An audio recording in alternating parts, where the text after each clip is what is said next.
Olá, amigos, irmãos, a quem interessar essa palavra, né?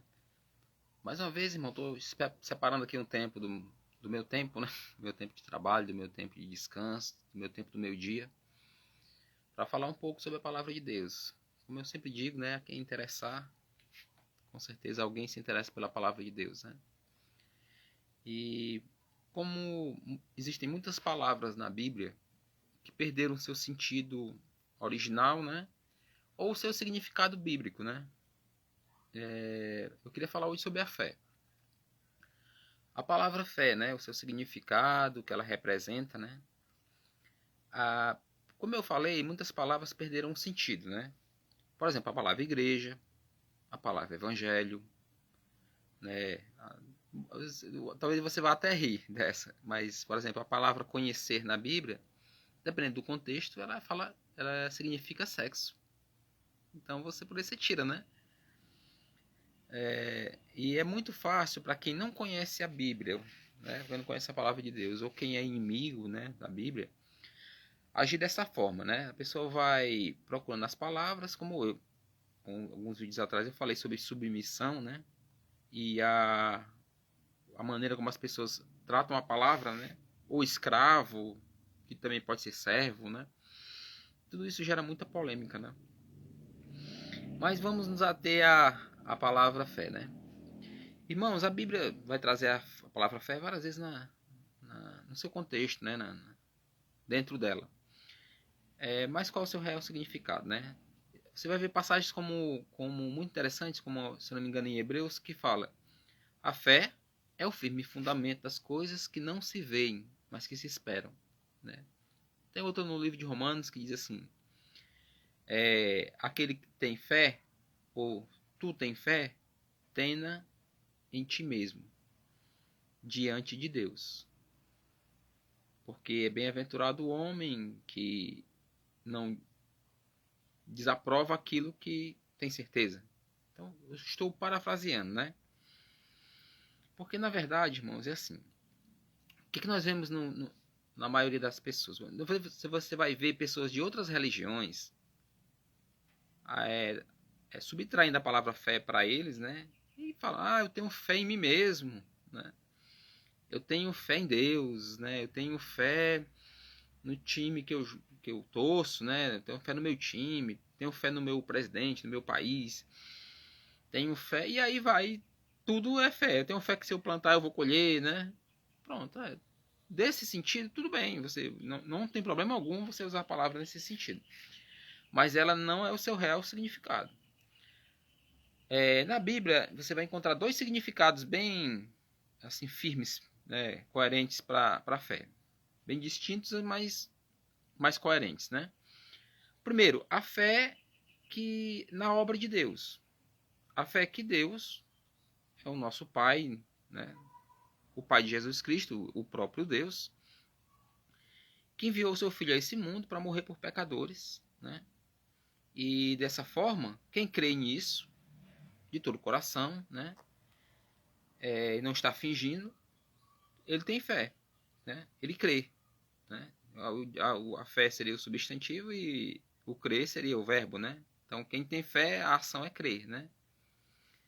Então, dessa forma, essa é a fé, a fé, né? Nós estamos falando da fé, a fé. E tem só fé, né? O que seria fé? Às vezes é a certeza, né? Você tem aquela certeza que te dá força para você agir, né? Como no segundo exemplo que eu dei, né? Que diz, se tu tens fé, tenha em ti mesmo diante de Deus. O que é isso? Eu tenho que ter fé em mim mesmo para me salvar? Tu tem fé em tu mesmo que tu se salva, tu faz boas obras? Não. Eu tenho que ter a fé em mim mesmo. A fé tem que estar em mim. Eu não posso dizer assim, ó. Eu tenho fé, agora você, João, tenha fé. Tipo assim, eu tenho fé. Eu sei de mim. Se alguém me perguntar, tem outra passagem que fala, né? Pra gente estar sempre preparado para responder da razão da fé que existe na gente, né? Então é isso. Em nós existe uma fé. A fé em si, irmãos, ela não tem muito poder. Não é assim como alguns pensam que eu tenho fé, e só pelo dizer a palavra, eu tenho fé que vou atravessar esse rio aqui sem saber nadar. Não, não é isso.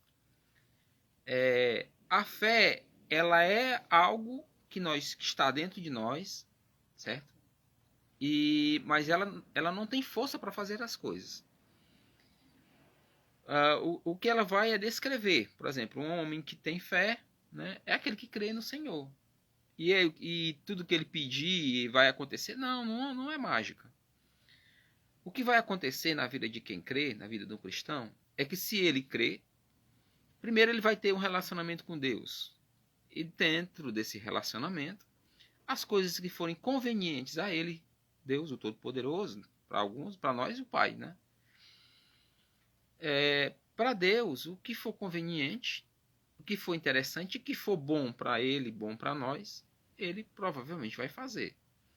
Mas Deus é um pai amoroso, mas também ele é um pai simples. Ele não vai lhe encher de fortuna só porque você quer, porque você viu que isso te traz algum benefício.